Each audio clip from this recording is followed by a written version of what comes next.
今天下雨了，这几只猫刚从后山回来。前阵子我给它们做的这个猫窝的顶棚，直接成了它们进出小院的大门了。这个猫窝顶棚啊，真是被它们踩得不像样了，把上面的水泥层都踩掉了。最近是雨季，别浪费了这块地，给它们改造一个既能遮雨又能乘凉的地方，清理出来了这些垃圾。这个猫窝是我用纸箱子做的，外面贴了防雨布，也让它们给踩塌了。先全部都拆除掉。做着做着就下起了大雨，我的妈呀，这雨下的还不小，我只能把这些木头搬回家具了。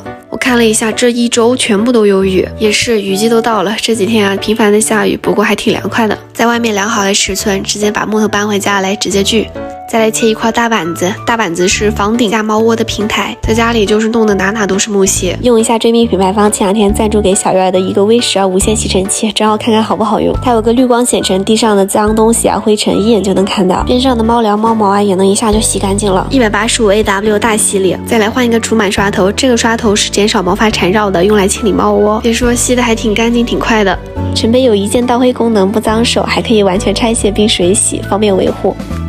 好啦，屋里也清理干净了，再把猫窝的支架给装上。还没整好呢，院子里这只小奶白就上来体验了。趁着雨停的这一会儿，赶紧把房顶给它钉上。中间的这个2层猫窝再来安装几个支架，钉好之后再来放上底板。